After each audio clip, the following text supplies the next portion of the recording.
Well, President Tinubu has today forwarded the list of standing ministerial nominees to the Senate for vetting and approval. The action of the president is in line with Section 147 of the 1999 Constitution as amended. The executive communication was delivered to the Senate by former Speaker of the House of Representatives, who's now the Chief of Staff to the President, Femi Gbajabiamila.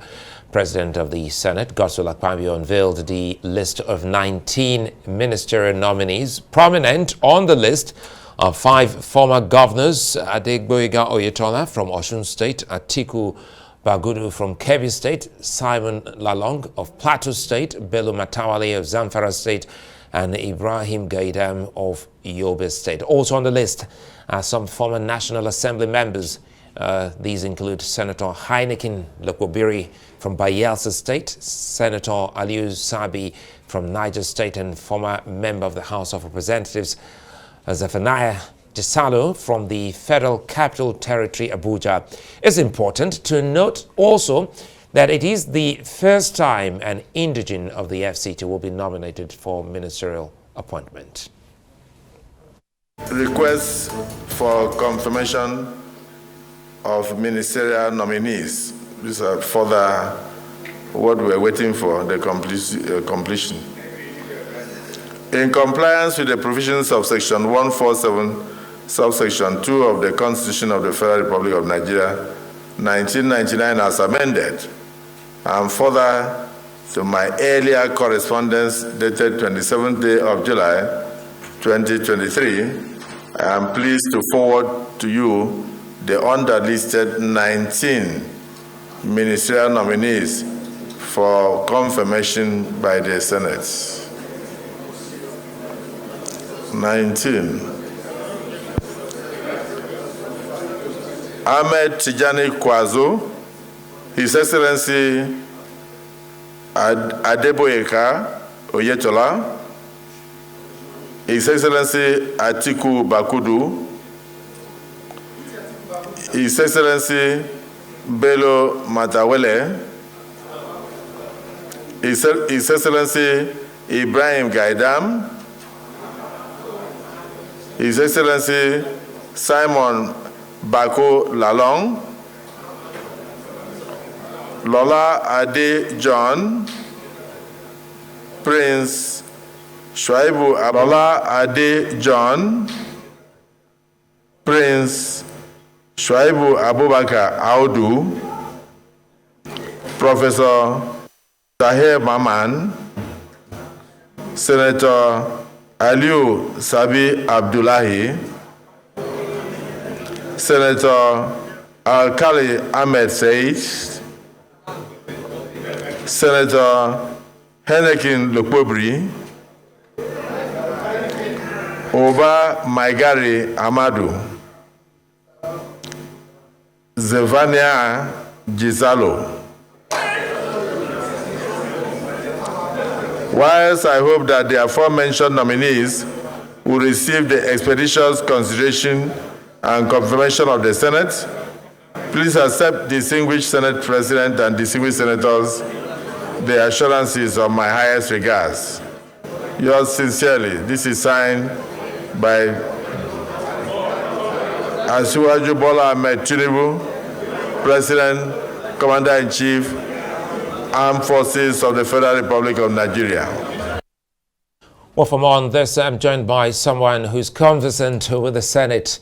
Live in the studio, Senator Yusuf Abubakar Yusuf, who represented Taraba Central Senatorial District in the 8th and 9th Assembly. Also, he was Chairman, Senate Committee on Special Duties. He was also a member of the Caretaker Extraordinary Convention Planning Committee during the Maimala Buni regime as Chairman of the committee. So we have a whole lot to draw from you. Good to see you and thanks for your time. Good to be here again. Well, it's a day in the life of a nation. Quite a number of issues have happened here, specifically in Abuja. The Senate nominees, ECOWAS also meeting here.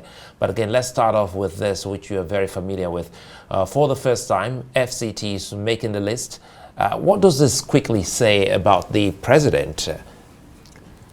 Well, quickly, thank you very much. It has always been, a long run, a battle, trying to include, FCT, in the ministerial list. And I think, the president has done well because he believes in all inclusivity, so there's no way you are going to exclude, the federal capital, FCT territory. From the administration who represent them at the cabinet. So I think they deserve to have a representation on the cabinet. And I think on the 8th Assembly, 9th Assembly, all these issues were discussed. I think I could remember always, Senator Aduda would stand up and say, well, FCT, was not represented, so he is asking, to be represented. So I believe, the president has shown, magnanimity to say that, look, I want to have all-inclusive type of administration, and I want, people to be represented. I want somebody from FCT to be the voice of FCT, in my cabinet.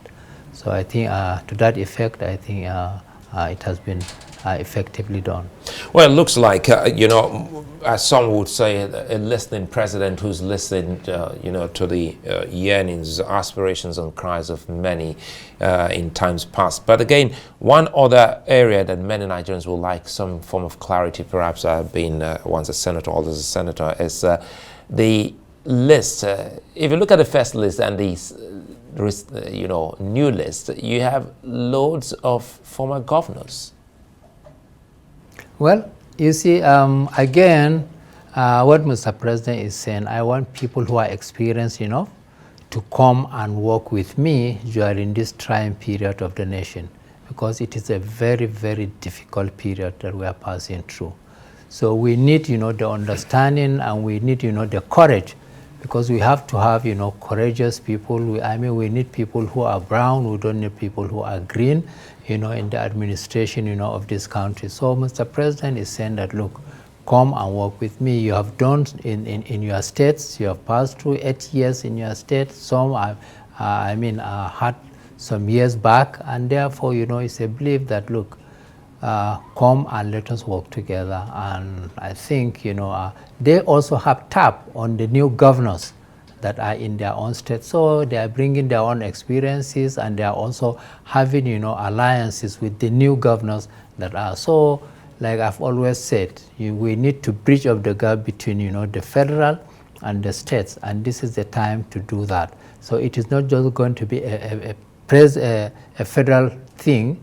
It's going to be, a national thing. So I think to that effect, Mr. President has read, the mind of so many people in this country, not just, his own party, the APC, but also, the PDP. When you talk about national unity, this is the kind of national unity that I look upon. It is not national unity from the point of view of the party, but it is national unity from the point of participating, in the governance of this country. And I think that is what Mr. President has done, and I believe, it's going to work out well. We have experience, and we have younger ones that are coming. So we have the new breed, we have the old breed, who are experienced enough, to handle the affairs of this country. And the women are making some audacious presence in the administration for the first time since 1999, the number of women in the cabinet. Yes, I could remember, in the 9th Assembly when we were trying to amend the Constitution, the women wanted to have, 35% affirmation, so we tried to do that, but I don't think we were able to get the 35% affirmation. So we need to include the women, no doubt about it. They have participated effectively in all the campaigns, in most of the places you'll find the women, and therefore, they should be rewarded. We should also want to see the women partaking, in the politics of this country, in the democracy of this country. They should have their own mouth, they should have their own pieces, they should have their own representation of the women folk, in the cabinet. So I think to that effect, Mr. President too, has read the minds of the women and say, well, you want to participate, come and participate, come and let's see how you will also blend with us to give this country an effective governance. And the screening, Nigerians haven't actually seen anything different from the 8th, the 9th, or even the previous assemblies before yours. Till this moment is still the same. Are you excited? Are there things that you would have expected of the assembly to actually inject in its screening process? Yes, there should be new things to be injected, but you see, you cannot run away from the norm of the Senate. You know, for the senators, you know, it is a norm, it is in the order book, you know, so that, you know, the senator that is coming before you is a senator, you know, who has been, you know, a senator of the Federal Republic of Nigeria, you know, who has been screened before by INEC, who has been screened before by the party, who has been screened by the people. I mean, to have been voted, you know, into power, that means he has gone through a lot of, you know, understanding. And he was the senator of the Federal Republic of Nigeria. Not, although he's been voted by a constituency, but, you know, he's a senator of the Federal Republic. He has seen all. He has done an oversighting, you know, of so many of these agencies. You know, he participated in making laws for this country. He also, you know, participated, you know, in constituency representation. And then what else, you know, would you assess others than from few questions about integrity and what have you? That's what I think, you know, that what should have been added. But a senator, you know, once you have integrity, to be a senator, I think you'll have the integrity to be the minister. Now, in essence, the job of the president has started, even though the screening is still on. Many are saying, for instance, here in the Federal Capital Territory, Abuja, we saw the protest by the labor union, and we understand that the president is also finally now meeting the labor unions. But again, speak to us on how best you think a cabinet with the names you've seen so far can help the president in ensuring that the demands of every Nigerian, perhaps to a large extent, are met.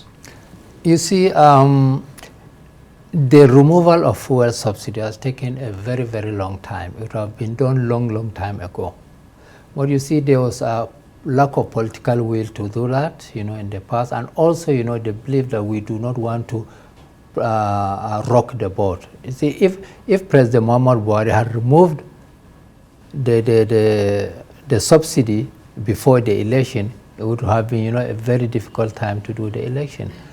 So for me, I think the president has again looked at it. Look, let us sit down and talk about the Nigerian project. It is not just labor, but it has to be a Nigerian project. Come and let us understand one another, talk in one voice. It is no matter of even removal the subsidy or repairing the refineries, you know, or even, you know, increasing, you know, the minimum wage. The whole issue is, how should Nigeria survive? If Nigeria does not survive, what will the labor get? So the survival of Nigeria is tied to, you know, availing, you know, so many areas with funds, so that, you know, for security, you know, for even infrastructure, you know, for other things, you know. So we need to understand that it is the Nigerian project that Mr. President is trying to protect, and also the labor need to understand. Come, let us sit down. I have given you hope in terms of what I want to do. The palliatives that I'm going to provide. You know, even, you know, the doling out of some billions of money, you know, for enterprises, you know, for MSMEs and what have you. So, I mean, I think the labor should look at it in that perspective. Yes, we are labor. They have a right, you know, to ask for what they should be remunerated. I've always said, you know, let them restrict themselves to their own remuneration, their own welfare packages.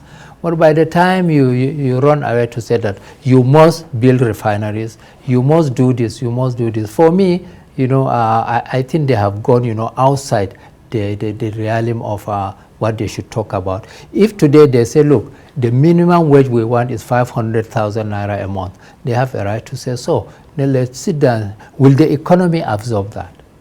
If the economy cannot absorb it, what can the economy absorb? And let us all share that. I mean, how much revenue is Nigeria generating? You know, so let us all come together and then fight the big problem, that is the corruption that is hanging on this country. So I think to that extent, Labour should have been a little bit patient. This is government that is barely 60 days old, and therefore you want to push the government, to stampede the government to take decisions that it may not finally to protect, and the thing will continue. So I think let us all look at the Nigerian project. You know, as we look at the Nigerian project, Senator Yusuf, you also recall that the president spoke about some forces fighting against the country. He called them the elite of the elites. And you just spoke about fighting corruption, that we should all come together and fight corruption. Now, speaking of that same political will with which the president used or effected in taking off petrol subsidy, do you think this administration also does have the political will to embark on fishing out those people causing Nigeria and Nigerians pain? Certainly it has. Mr. President, you know, is an experienced person. He has known so much about this country. So I think this government, will have the political will to bring out, you know, to book those people, you know, that in the past, you know, has not done well for this country.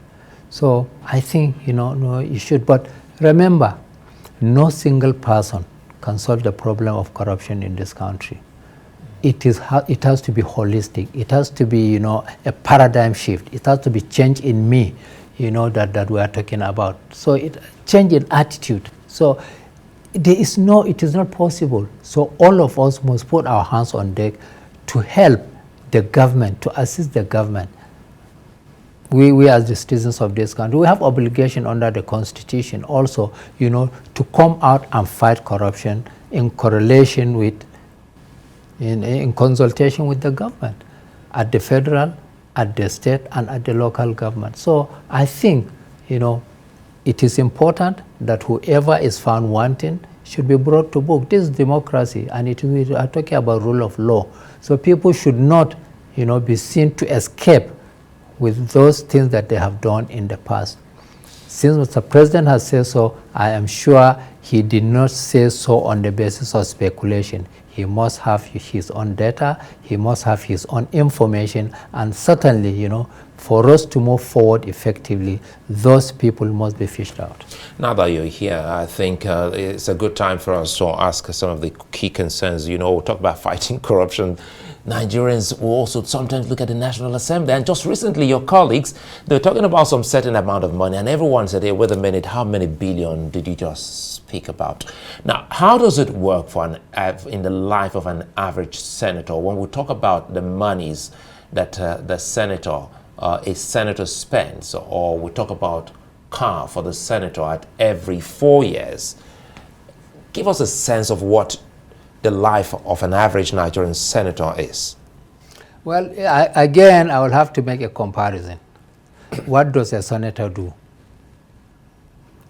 You know, a senator does his own motions. He does his own, you know, he participates in lawmaking, oversighting, visiting the constituencies, and also oversighting all over. Now, what does a senator in the United States of America do? Is a senator in the United States of America or UK or anywhere do something different? You know, that we here, we do something different that we do not require enumerations. And then look at running an office, running the office of a senator. The senator who supervises ministry. What does it take to run office of a minister? What does it take to run the office of governor of CBN? What does it take to run, you know, the office of the GMD of NNPC? You know, so these are the issues that people should be talking about, and not that you have given a senator one car. You know, how many vehicles are in the fleet of a minister, you know, in a minister's office? A senator does everything everything. He buys his paper, he buys his fuel, he repairs his car, everything. He pays for the security for even, going to his own constituency. So a life of a senator, for me, I think we need to sympathize, senators, and to provide, and it is just the Senate has to make people understand what they do. I mean, as a senator, sometimes I stay in the office until 12 midnight. I do my motions. I review, bills that are brought in. I also, review, the oversighting of the parastatals that I do. I must be on top of this. So it is not an easy thing that people think that a senator just collects money and therefore he sits down without doing anything. No, a senator does much more than what people think he is doing. So probably it's the fault of the National Assembly. Probably it's the fault of the Senate not engaging the media so often as to say that this is what we do and this is where we spend the money that has been budgeted, for the office of the Senate. Senator Yusuf Abubakar Yusuf, is a fine place for us to leave it, and I do hope that the Assembly will look into what you've just highlighted and speak more to the people and make clear of some of those grey areas.